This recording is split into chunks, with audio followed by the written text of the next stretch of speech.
Hello. It's great to see you all here. Welcome to Comfortably Uncomfortable with Coach Hemant, a panel discussion. This panel discussion goes with the theme of the future of work. With different panelists every week, we explore the future of work. The last 3 years have been pretty challenging. 3 years ago, we were hit by COVID. Early this year, we were hit by artificial intelligence. Both these things have changed the way we look at work, the way we operate in business, the way we look at our career, the way of working, and so many other parameters around business and work. Organizations have had to rethink their modus operandi, and every employee has been rethinking their preferences and their way of working. Was it right that I was doing earlier? Would I like to work differently? Have been questions which have been plaguing people all over, and they have been, of course, taking sides. And it has been a hot debate all through the 2-3 years, and it will continue. And we take that debate further. We take that debate into the future. We are attempting to predict in some ways, to talk about the trends which will lead to a different way of working and what organizations need to do to match those rising expectations of business, the community, the employees, the employers, the leaders, and business at large. So welcome once again, Comfortably Uncomfortable with Coach Hemant. Let me introduce our panel tonight. Our first panelist is Jagadeesh Ulaganathan. Let me spotlight him for you. Yes, Jagadeesh is a man of few words, and hence his introduction is also very few words. He's working as a country manager of Resolux India. He's a fitness enthusiast and a passionate public speaker, an avid Toastmaster too. Thank you, Jagadeesh, for joining us here. Next, I'll bring on stage, our virtual stage, Kiran, our second panelist. Welcome, Kiran. Kiran Kothawade is a mechanical engineer with 17 years of new product development experience in the automotive industry, including OEM and Tier 1 suppliers. He's currently working as a group leader in system integration at one of the leading automotive companies. He follows empathetic leadership trait and actively engages in coaching and developing talent in the organization. He's a certified Six Sigma belt and PMP certified. His strengths are analytical approach, product problem solving, and project planning. So thank you very much, Kiran, for joining us today. And that brings us to our third panelist, Uttam. Thank you, Uttam, for joining us. Uttam is a director of product management and digital transformation coach with a consulting company, Pebble Road, focusing to serve the maritime industry. That's a very different one. He recently changed job, but worked with the leading maritime technology company, Alpha Ori Technologies, for 5 years. Uttam has led an IoT and data analytics platform, smart ship product development, predictive maintenance solution, and other digital initiatives for the company's global clients. Uttam has a 10 years of high impact work experience in both product and project management and enabling clients to achieve business excellence using data analytics, artificial intelligence, and digital technology. He's already working into the future. Uttam is an ex-marine engineer, has earned an MBA from North Carolina State University, USA, and a marine engineering degree from India's first and best marine school, Directorate of Marine Engineering and Technology, DMET, in Kolkata, India. Thank you, Uttam, for joining us. So, ladies and gentlemen, that's where we are. 3 expert panelists, 3 industry stalwarts, each one a master in his own craft, bringing years of experience to the forum.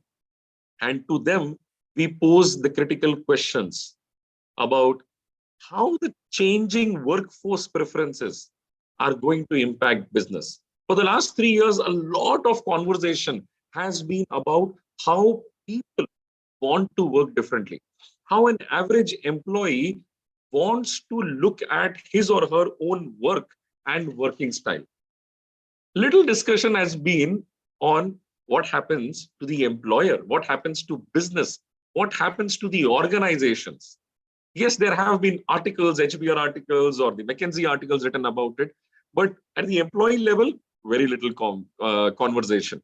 So let's talk to the leaders of tomorrow, the CXOs of tomorrow, on what the impact of these workforce preferences going to be on the future of work. Of course, let's begin with, we'll go just in the alphabetical order. So I'll pick up Jagadeesh first. Jagadeesh, I'm going to spotlight you along with me so that we are both visible on screen. Okay, where is my spotlight? Yes, both of us are here. So Jagadeesh, what is going to be your view? Like, what is your view on the most significant work, let's say, preferences that have changed for the average employee? So what are those workforce preference changes that are most prominent and will impact the businesses the most? Over to you. Good evening, Hemant. Good evening on all. See, until 2020, the familiar question in the interview was, why should we hire you? Right? You know what? The most common question the recruiters are asking these days? What is your flexible work policy? So what could be your answer? Over the past 2 years, how many times have you heard that the times have changed or about the new normal? There is no shortage of opinions about whether remote work is for the better or spells destructions for our businesses. So very recently, HSBC vacated its 45-story buildings in London. It's a massive sign of where the future, especially that of work from home knowledge workers is heading. On the other hand, TCS has seen a huge spike in the attrition rate after announcing that the employees must come to the work at least 2 days a week to the office. So hybrid working, which combines remote work and on-site, can have both positive and negative implications for employees and employers. Since I'm the first one who is talking for this topic, so I don't want to talk about the negative. So let me highlight the two positive implications for the employers. First one is the business continuity.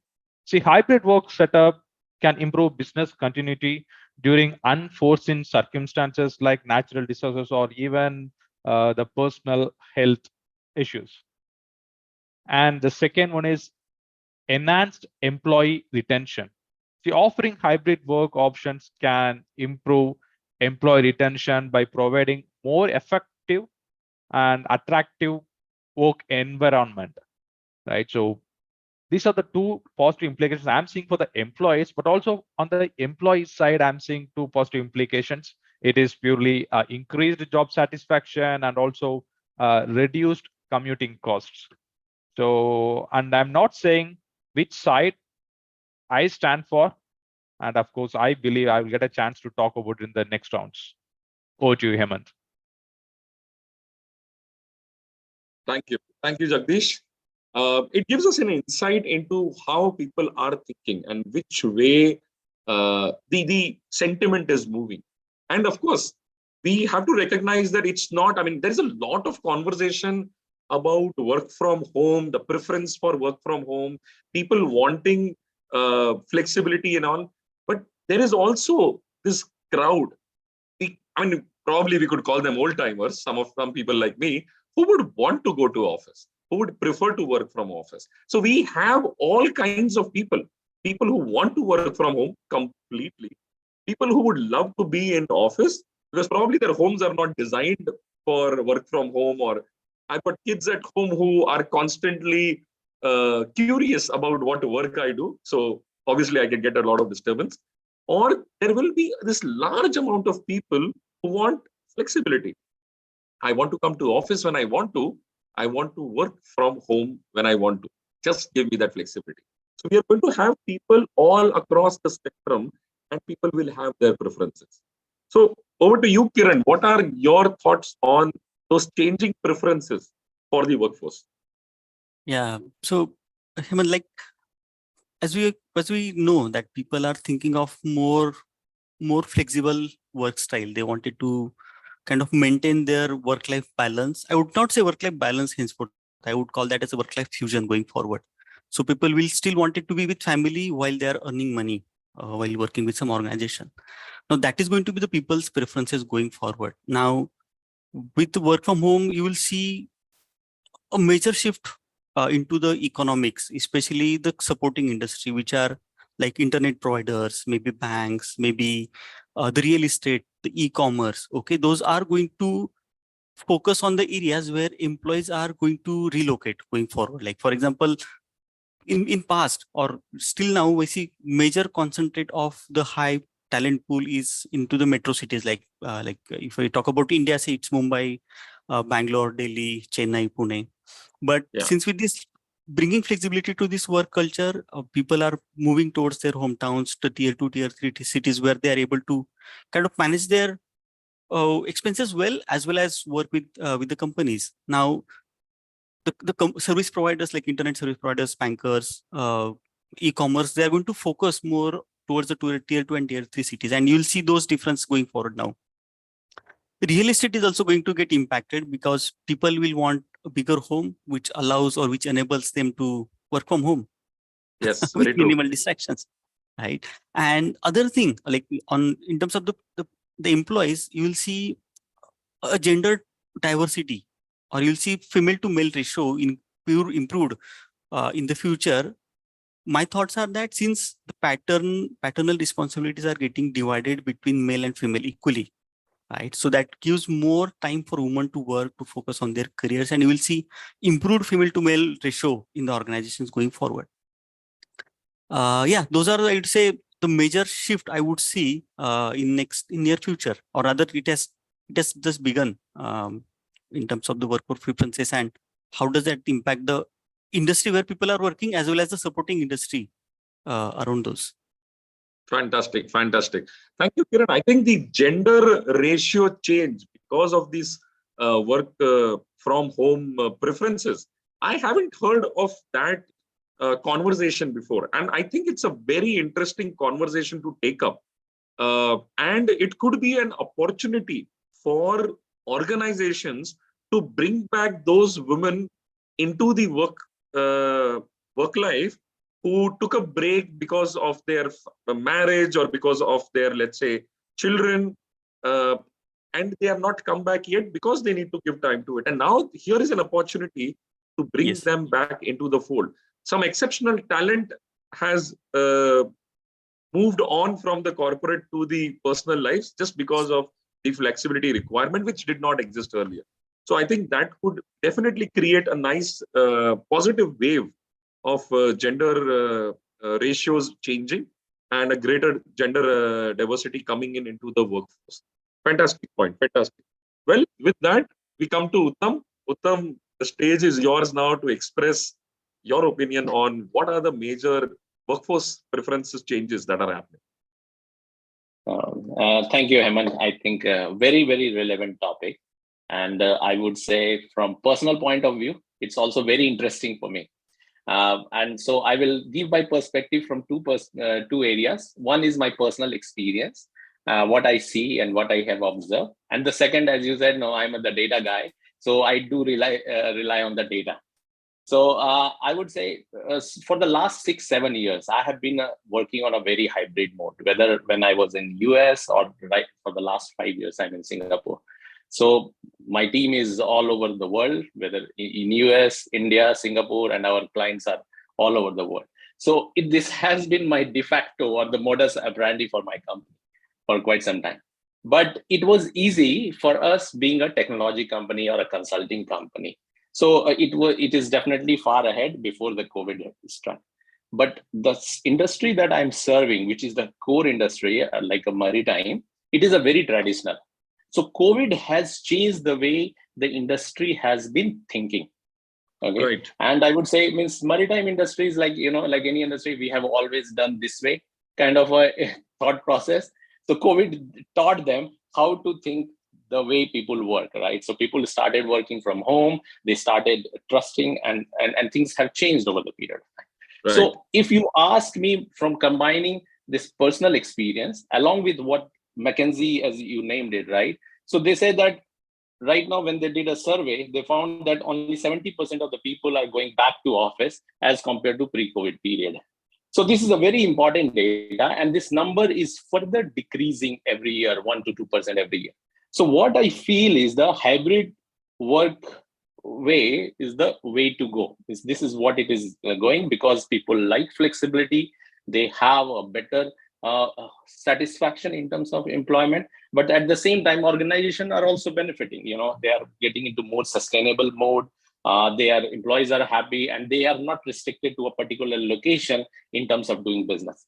So from my point of view, if I combine these two, personal and the data, I still feel the hybrid is the way to go, and it is happening for the better future. That's what I would say. Thank you. Thank you, Uttam. Great. We have heard all the three panelists talk about the workforce preferences that are changing. And I would like now the audience to express their thoughts. So the chat is open for all of you.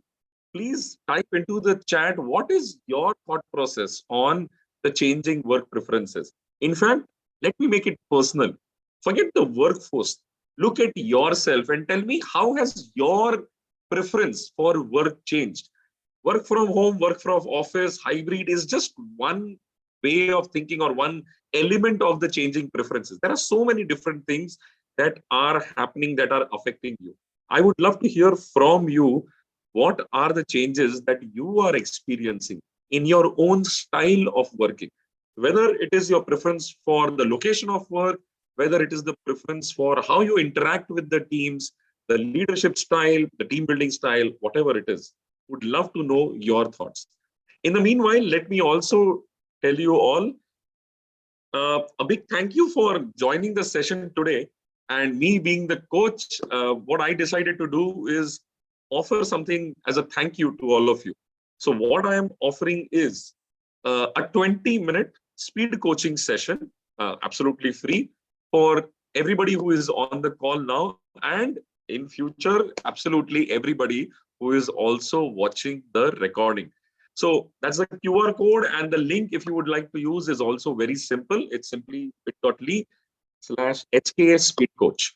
It gives you the Calendly link to block time with me for 20 minutes, in which we focus on one burning issue, one top of the mind question that you have, one area of your life that you might be feeling stuck with. Let's focus on that, and I'll make an attempt to unravel the mystery there, to throw some light on that dark area of your life. So the link is there, the QR code is there. Take a screenshot if you want to, and I'll just have this slide removed and we can move on with the conversation. Great. So we are back. So we had a discussion and sharing of thoughts on what are the workforce preferences that are changing. Now let's look at the organization. The challenges which the organizations will have to face because of all these changes in the preferences of those thousands and thousands of individuals that are working in the organization. We have seen in the last 2 years, organizations, once they realized that they could call people back to office, once the regulations and the lockdowns and the restrictions were restricted, and people were able to travel and move around in full capacity, they implemented back to work. So they were inviting people back to office just like before, 5 days a week, 9 to 5 or 9 to 6. And that's where began a new discovery that people did not want to go back to the same old normal. People were looking for the new normal, and the new normal was not standard across. It was different in different places. It was different for different people. Organizations found themselves in a fix as to which way, which policy, what should be their approach. And this was just one of the challenges. So let's explore all those challenges further with our panelists. So let me begin with Jagadeesh again. Jagadeesh, what according to you are those different multiple challenges which organizations are facing because of the workforce preference changes? Over to you. Yeah, thank you once again, Hemant. I can talk for hours, but then No. But then let me limit to top 4 implications, what I see from organization point of view. The first is foremost the communication and coordination challenges. See, managing a hybrid workforce can be very complex as it requires effective communication tools and strategies to ensure that all the employees stay connected and informed. And the second one is obviously the monitoring and performance evaluation. So assessing remote employees' performance can be very challenging, as traditional methods of supervision may not be as applicable in a remote setting. And then third is obviously the potential security risks. With employees working from various locations, the data security and privacy concerns can be more significant, requiring robust cybersecurity measures. And the final one is obviously the potential cultural impacts. See, hybrid work arrangements may impact company culture and team dynamics, necessitating it's necessary to proactively implementing the efforts to maintain a cohesive and engaged workforce. I am someone who would like to come to office 8 days a week. Even now I'm joining this meeting from my office, and there are 10 guys working from my office, and today we were only 2 guys, right? So everyone is working from home. And you know which side I stand. I need not, needless to say, you all know, right? So over to you, Hemant. Well. That's a very stark example given Jagdish. And organization culture is definitely an important conversation which is already on in the CXO circles, in the HR domain. People are constantly talking about, and this is the conversation which is not new. It has been going on for, I think, the last 2 years. I mean, 2 years that I have been exposed to these conversations with CXOs and with the HR fraternity. They have been constantly talking about how do we go back to the earlier level of interaction. They realize that work from home, work from office, hybrid is the reality of the future. So they're not fighting that. What they are struggling with is that how do we go back to the level of interaction we had pre-COVID and make it happen in this post-COVID era, when people are not face-to-face, when people meet only in online meetings which are scheduled with a purpose and an objective and an agenda. You don't have time for informal conversations and interactions there. How do we build company culture in spite of the interaction? So that is definitely a big challenge, and there is cognizance of that challenge, and people are working on it. So taking that challenge and moving to Kiran. Kiran, what are your thoughts on the challenges which organizations are facing because of the changes in the workforce preferences? Yes, Hemant. Yeah. So in my viewpoint, there are going to be multiple challenges currently industries are facing, and those will get kind of aggravated as this work style gets evolved over a period of time. And majorly people are going to be more choosy in terms of what they wanted to do, right? They may deny the opportunity which asks for them to come to work, okay, on most of the days in a week. So they may wanted to get more flexibility in terms of their work location, their job profile as well. They may wanted to choose the job profile which allows them to work flexibly in hybrid style. Especially the industries where people need to go in factories and work from offices, right? The like automotive industry, you may take the pharma industry, right? Where people are basically trying to shift their jobs to the office jobs, which allow them to work from home, right? And there might be like the old school guys, they still wanted to go to the factories or offices and work physically there. That's fine. But you may see that challenge with the new pool or new talents or the fresh blood, which is coming from the industry and from the colleges. So people will be getting more and more choosy what they wanted to do, what they where they wanted to work from. That's going to be a challenge. Another thing could be the confidentiality or the IP rights of the organizations, how they're going to get protected. People will have limited access to to the talent pool or the knowledge tank in the organizations, right? Because they'll be working remotely in isolation. So they won't be able to see each other in the organizations, and that might have some impact in terms of the productivity, the innovation, as well as I mentioned, and even the product problem solving, where people may not be able to as a team, they will come together and do something else.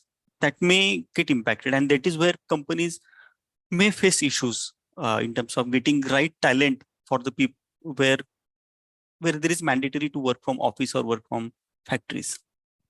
So those are the few challenges which industry is seeing and which may get aggravated going forward. Yes, agree, absolutely.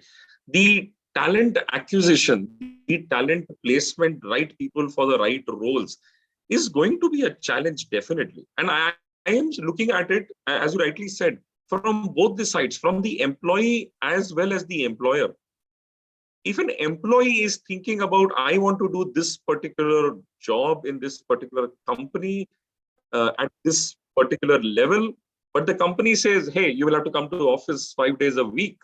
And this individual is now choosing between a preference for work from home or flexibility versus the career which he or she wanted in a particular role, in a particular organization. And difficult, easy, I don't know what the choice is going to be, but if the person chooses the personal preference of working from home over a career decision, that can signal a very different way of thinking in the future. At the same time, the employer will also struggle to find the right talent to put in the right places because of their policies. Their policies, by whatever, let's say they have decided that we will go for hybrid, 3 days you have to be in office, 2 days you can work from home. And they found the right guy and he says, oh, but I live in Singapore, your office is in India. I don't plan to relocate and I can comfortably work from Singapore. I can work from home. And what if the organization doesn't want to give that flexibility? Because the moment it gives that flexibility to its top leader, it needs to roll out the same to all the employees. So very pertinent questions on the talent front too. Over to you, Uttam, for a fresh new perspective on the challenges faced by the organizations. Sure, Hemant. So, Hemant said that I can work from home. Let me say that you can work from anywhere, okay? And still be on Hawaii and you can work, right?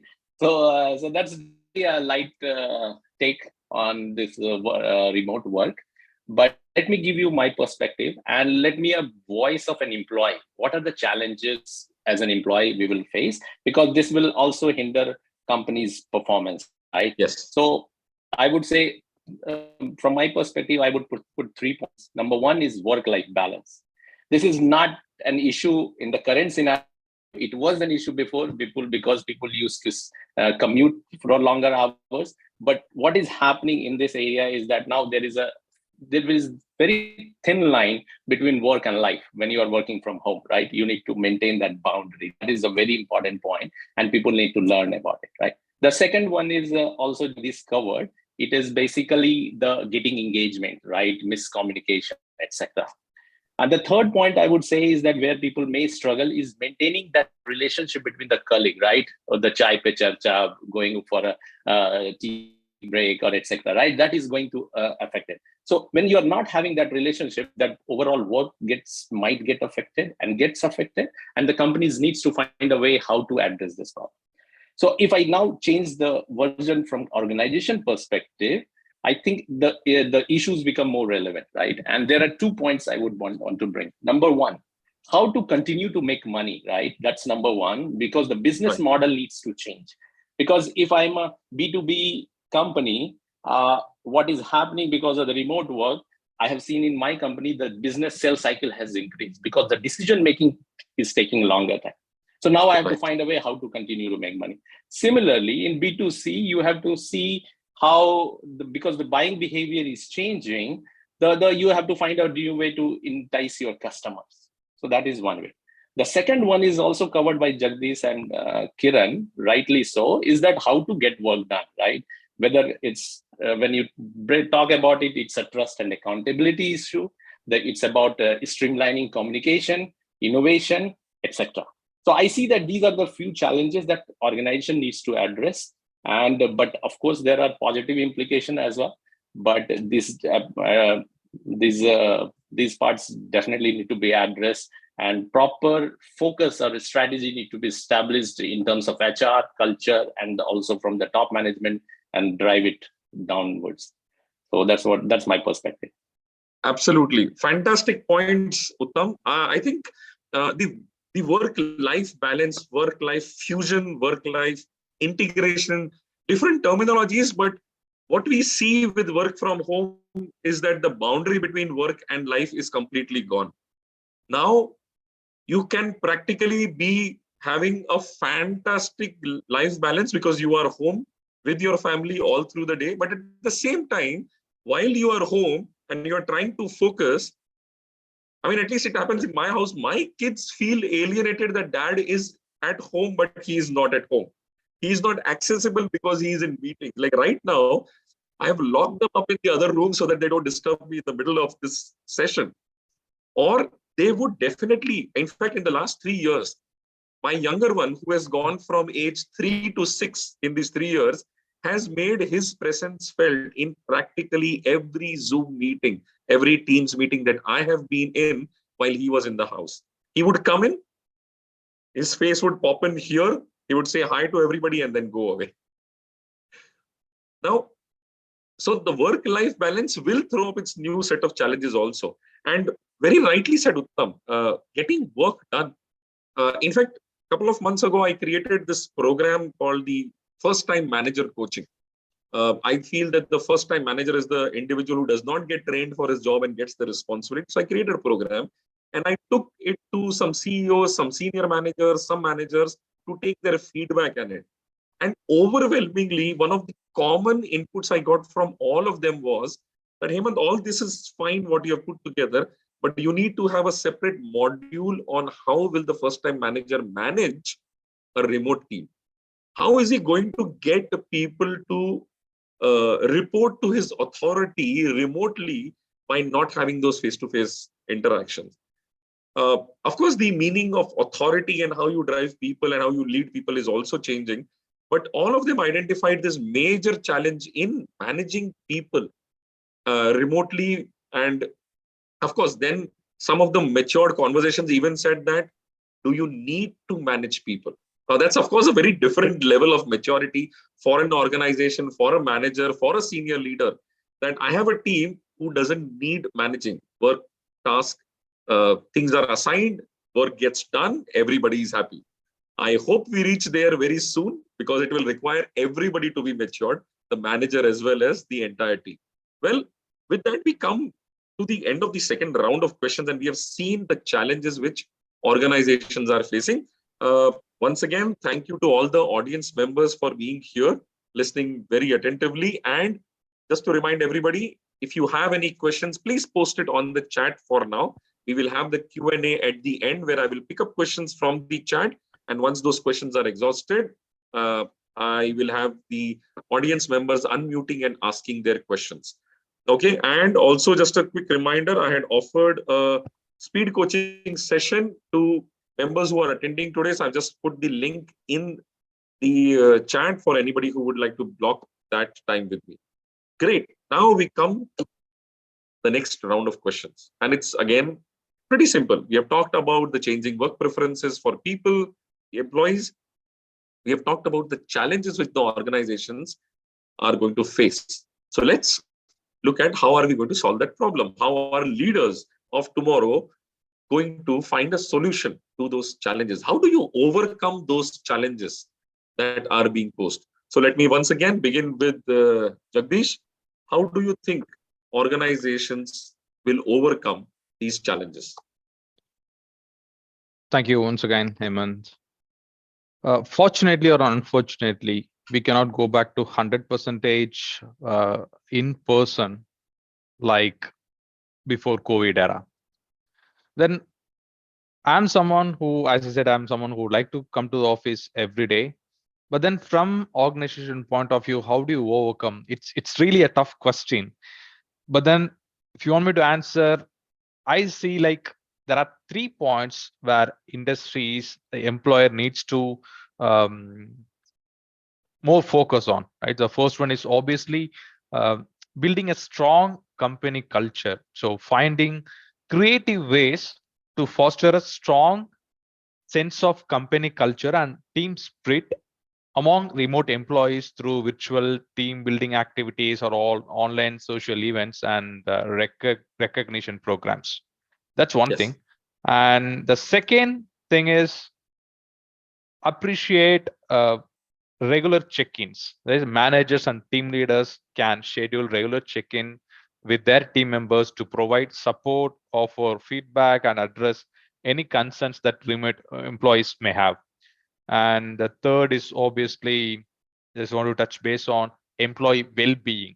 See, acknowledging the challenges of remote work on mental health and well-being, and offering resources to support employees to cope with stress and maintain a healthy work-life balance. Again, I'm not someone who are very favor to these hybrid or going to the office 2 days or 1 day a week, but still we cannot go back to the, we don't have time machine to go back to 2018 or 2019, but living in the present, the hybrid is the only way. And these 3 points, I feel it's really mandatory to improve the culture. OG Hemant. Okay. Yes. So Kiran, the same question for you. How do organizations meet the challenge, overcome the challenges posed by the changing workforce preferences? Over to you. Yeah, so organization has to be more and more adaptive and lean in terms of managing these changes going forward.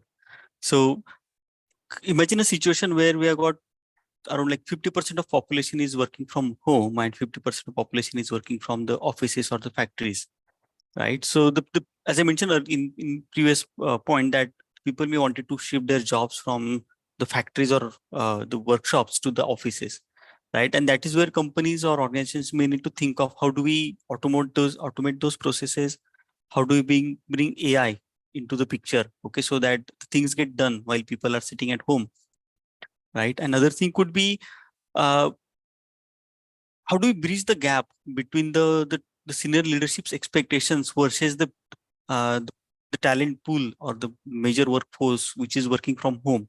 How do we bridge the gap? Okay, companies has to think about that.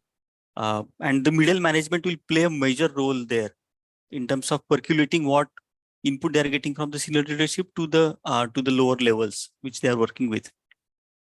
And also companies need to think about the talent engagement or the employee engagement more and more, especially for the people who are working remotely or working from offices as well, so that they are kind of engaged and encouraged while they work from office or work from home. So those are the things which companies need to think of seriously. Interesting. Kiran, I see a very interesting point coming from you in terms of people who are in those jobs who require to work from office, from factory, from the shop floor. They will now want to get more into the jobs which brings them to the office and hence gives them the ability to work from home. An interesting turn of events that would be, but yes, that is something which can be, of course, expected.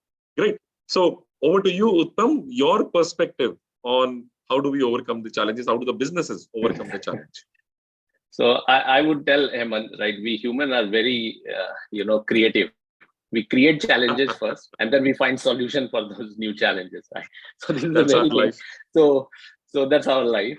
So I would say that the challenges that I mentioned, or that Jagdeesh or Kiran mentioned about different ways of well-being. So I really resonate with what Jagdeesh mentioned, well-being. So when I said about the work-life balance, the well-being is very important of not only for the personal perspective but the organizational productivity perspective. So there has to be some policy surrounding the setting up the work-life balance. What is my open hours? What is my work hours? Surrounding the, even if public people are working from home. That's number one.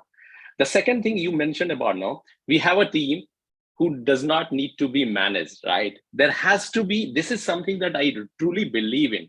if you believe in a purpose of the work that you are doing or the purpose of the company you are doing, you don't need to be managed. So we need to create that kind of a vision from the company perspective and translate it to the various level of organization to the last person on the team. So if we have that, then it will really help them get the work done, as I said. The third one I would say is the performance appraisal. I think Jagadeesh also mentioned about that, right? How to get, measure the performance of the people. So if you are not measuring the people in terms of hours they work, or that's something when they checked out, checked in, etc., rather than the outcome of the work, that what he has been able to achieve, then this problem will go away. So that's the HR and the culture part really comes into the picture very, very importantly. That's my view, and that's what I believe in. And finally, I would say the communication part. You need to set up the system process in place so that the communication does take place. So even if people are working remotely, and this is what we did it in our company, is that we establish a process. Every 6 months there has to be some offsite meeting where people come together, they just play together, do some team building exercises so that they know each other, so the relationship is intact and there is less friction at the work. So this enables the miscommunication. So now they can totally hang. The second thing we did, it was like setting up an open hours during the day. Right from CEO to another employee, everyone set up an open office hours, so they can just barge in, like you go turn your table and talk to the people. You can do it, and it worked very, very well during that time, especially in the COVID time. So I see that this was work. So if you work on that, setting up the process, the small things, making so that you get the work done, you establish the relationship, the trust, etc. I think these challenges can be overcome in terms of that. But I'm I know Jagadeesh has a very strong opinion. I do also have a strong opinion, but it's my opinion. Oh, definitely. We all live by our opinions and our own work preferences. And that's what the focus was today. That in this present scenario and the future, organizations will not be able to dictate policies. Organizations will not be able to dictate the way of working. Individuals like us and like the many out there, the millions out there who have got very strong opinions about how they would want to work, how they should work, and how should work come to them. These strong preferences are going to force organizations to rethink their working style, their policies, their approach to leading people and managing people. And of course, we've talked about purpose-led management, purpose-led organizations. Once the purpose is clear, everybody is aligned, you don't need to manage your people. Remote working will not be a challenge from managing people perspective because people will not need the managing part. Task will be assigned, everybody will be aligned, everybody working towards a common goal, and work will get done. Thank you very much, panelists. It has been great to have you. We are in the final 10-15 minutes of this session. Great. So the room is now open for free flow Q&A. Members who are attending, the panelists are here to respond to your questions. I'm going to remove the restriction on unmuting. So now you can unmute yourself and ask your questions. Let me just spotlight all our panelists. And whoever wants to ask the question, can you just unmute yourself and come on video and ask your question? That would be great. Okay.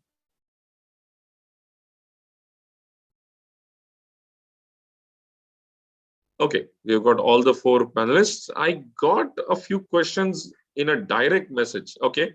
I don't know why. Were you shy of asking the question in the open forum, or it just happened by chance that the question has come directly to me? So let me ask the question first, and then one of the panelists can pick up the question, or all 3 of them can give their perspective on it.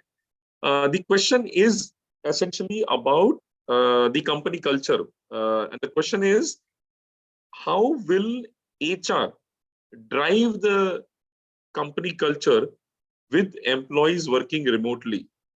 So this is something which I had said that is a hot question amongst the HR and the CXO community. So the question is out to all the three panelists. I would actually keep it to all the three panelists. What are your thoughts, your ideas on what HR, what the leadership of the organization can do to actually create this company culture in spite of a not so physically present workforce? Parshuram, will come to your question next. Let's get the answers to this cultural question first. So we'll start with Uttam this time. We'll reverse the order. Okay, so I was thinking you were going the alphabetical order. Okay. Taking you by surprise. Yeah, but very relevant question, I would say. Again, that's the main motive, right? But HR, in my view, HR will itself not solve this problem on its own, right? Everyone has to come together, and we need to learn from each other, one industry to another, one company to another. And the way I would just give my experience, how my HR handled within our company, they establish different check-in process, right? Like open hour was the one example that I gave early, that say, okay, let's do that. Then they started some team bonding, virtual team bonding exercise on a weekly basis between the teams. They did do that. The third they did is that every meeting, we need to come up with some personal perspective, one storyline over the weekend. Okay, so that they say that, okay, the people got to know about each other before we start on a serious topic. So what we used to choose one person, and then he has to share something that he did over the weekends. So even if it was mandatory, sometimes forceful, but I think it was very effective to know the team member. And then finally, I would say the various offsite events that we used to do, even if it is locally versus, sometime over across the border as well. So if I say that over the period of time, I think if you combine these small to big activities, it will definitely bring people closer and get the work done, I would say.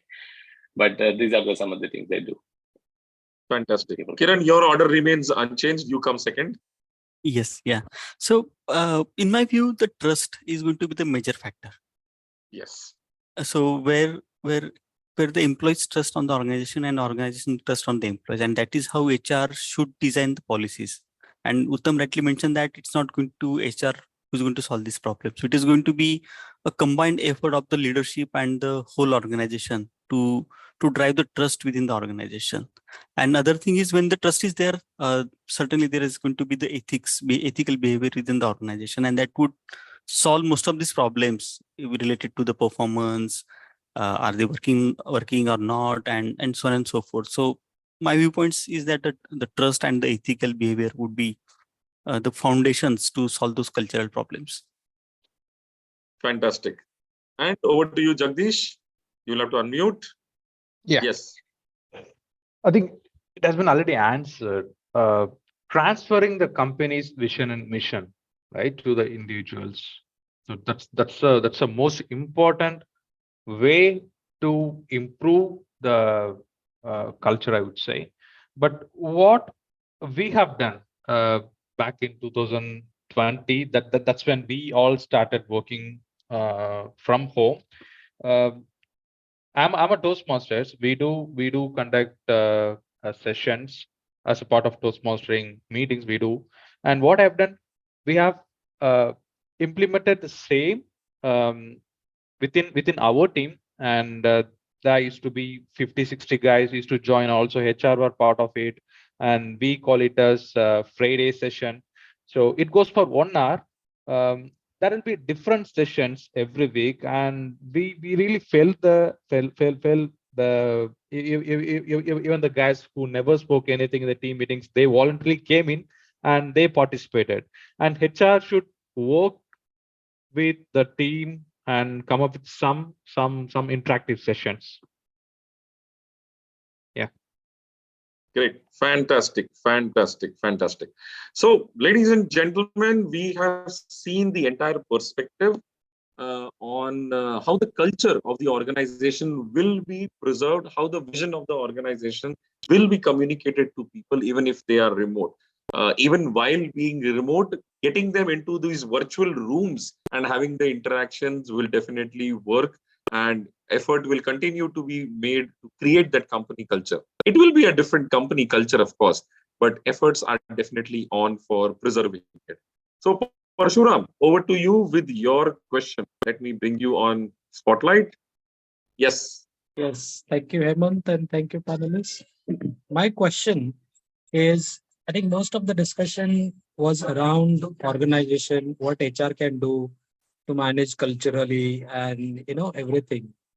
Uh, I would like to ask question to panelists about what do you think, what do you think individuals can contribute to make this shift?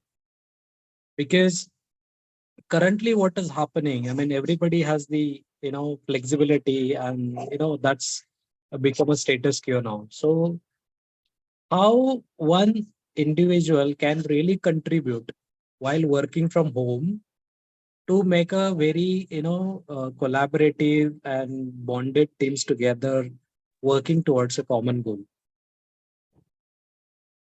Thank you, Parshuram. Thank you. It's a very pertinent question.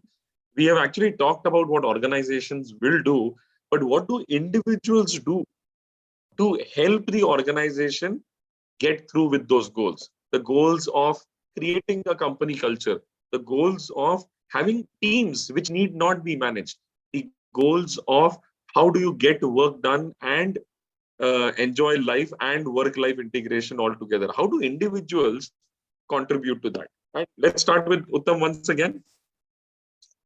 A very, very pertinent question, as you said, Hemant. And it does not go one way, right? If organization takes initiative, employees also need to take initiative in their own way.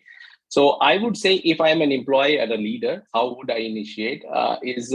Basically, I will. One is I need to trust the organization and be a purpose-driven leader or an employee. Means, do I like what I do? Okay, and be ethical and open about it to my manager or company. So that's the first thing that I can do. If I'm doing, then probably I'm doing my job. If not, then be open about it, and you switch to another role, find another opportunity which relates to that. That's number one, I would say. The second one I would say is that if you are a leader, then you need to be empathetic about your employees or your reporting, right? So you need to understand that what your team members are facing. Can you help them and listen to them and relate to their problem?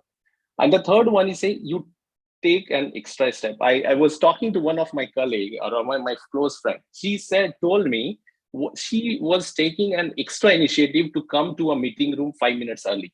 Okay, so she was saying that why? Because there was a few people who will join early, so I could talk to something non-work related and connect to those guys. So she was taking an extra step to connect to the people and do things. So I would say, if I take these small steps, probably it will add things up, and you will add value to the company that you're working for. Super. Kiran? Yeah, thanks, Hemant. So in my view, people should step out actually from their kind of a mindset of comfort that they're working from home, and they would be happy working isolated. It's not going to happen. It's not going to help anyway in long run. So they should step out in terms of how do they collaborate. There might be, like as Uttam mentioned, there might be a lot of initiatives employees can take up. They call up anyone, try and connect offline, try and go to office sometime, and take some step forward to meet the people. Those could be the areas which they can kind of do a small step that will help to build a better network and bring more, I would say, dynamics or liveliness in the culture. True. Fantastic. Jagdish, your views. Good. Thanks for such a enlightening question, Parshuram. So I will answer from my side. See, first, I would say it is self-discipline. It's because I should not be overworking. If it is 8 hours, I should cut it off at 8 hours. And this is what I realized over the years. If you spend time with your family, with your loved ones, and believe me, if they are happy, If they are happy, then you won't feel any stress at all, right? So, and their happiness will be directly proportional to how you see your work. And the second one is be accountable.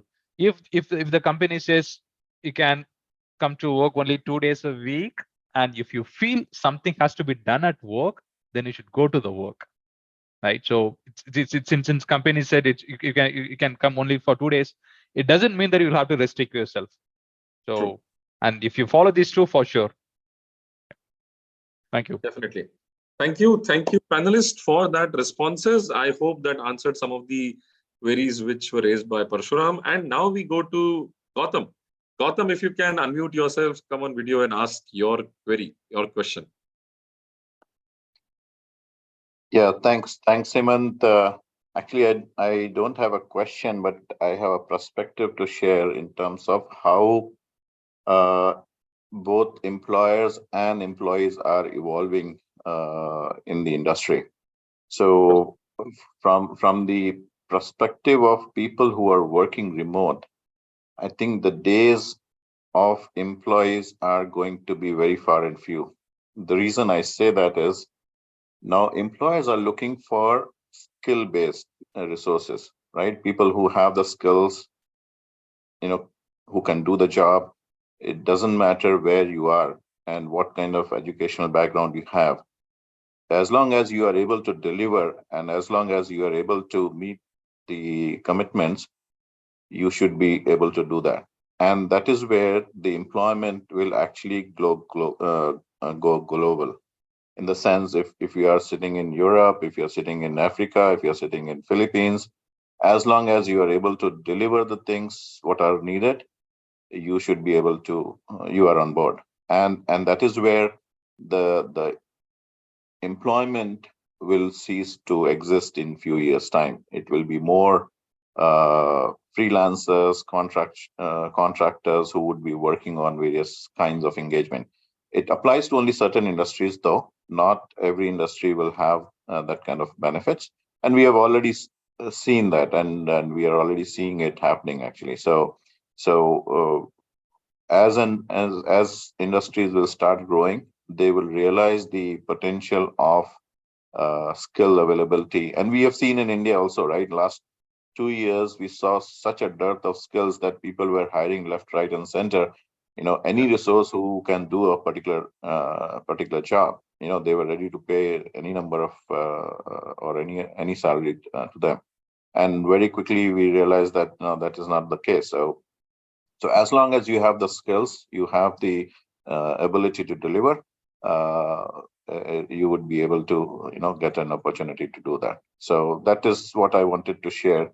And remote working or hybrid way of working is going to stay, especially for certain industries. It doesn't apply to all industries, especially, for example, healthcare, you have to have doctors, nurses on the ground. Manufacturing, you have to have workers on the ground in factories to work. Unless you do completely automated factories, those scenarios, but you still would need people. So hospitality, for example, you need to have people. But IT as an industry, for example, where you don't need to have people on the ground, you would be able to manage and deliver things what the customers are looking for. And I think that is the evolution that will happen, and technology will take it a step forward. Absolutely. Thank you, Gautam, for adding that perspective, and it's a very pertinent one. Things are changing, and of course, the way we see it, it will result in the kind of changes from permanent employee to contractuals, right? So we are going to be in a scenario where we are going to look at people, organizations thinking about tasks to be done, the job to be done, rather than people to be hired. Of course, it has already begun, but more and more organizations will start thinking about it. This, of course, also brings in a different perspective if you think like it. In the future, organizations may not be able to define the salary or the price for a piece of work. It will now be on the individuals who are doing the work who will command a price for the work, for the quality they deliver. And organizations will have to, again, choose low price, low quality, high price, and which they want to go. And it will become a different way of managing people, different way of managing your work, your tasks, etc., etc. So we are in for very interesting times. We are in for a world which will look at business as at employment very, very differently. As it was just said, employment as a concept could probably change drastically in the future. Well, with these thoughts, with these imaginations, which can actually convert into reality, which is already converting into reality, we step into the future. We discuss the future of work. Comfortably Uncomfortable with Coach Hemant, a panel discussion which will go through the months of July, August, and September of 2023. Every week, we pick up a different area of business, a different perspective of business, and look at how the future of work will see that area transforming, enhancing, evolving. Thank you for joining us, all of you. It's been great to have you all here. It's been great to have all the three panelists, Uttam, Kiran, and Jagadeesh. Thank you for the words of wisdom, the nuggets of intuition that you have shared with the audience today and with all those people who will be watching the recording. Thank you very much. Thank you to the audience members for being here, participating, asking your questions, and providing certain gems of input in the chat. Thank you very much. With that, let me close the session by showing you at least the flyer for the next week. We have a fantastic panel discussion coming up next week, same time, which will discuss the changing perspectives of diversity, inclusion, and equality. Diversity, inclusion, equality has been a very hot conversation globally in the past few years. But all these is changing. The whole concept of diversity itself is changing. It's expanding. So what is that changing perspective? That is what we will delve in next week's Comfortably Uncomfortable with Coach Hemant, the panel discussion series, where we will have Madhulika Sangvi, Parshuram Jadhav, and Sayali Pradhan joining me for a conversation on the future of work. Thank you very much. Thank you, everybody. See you.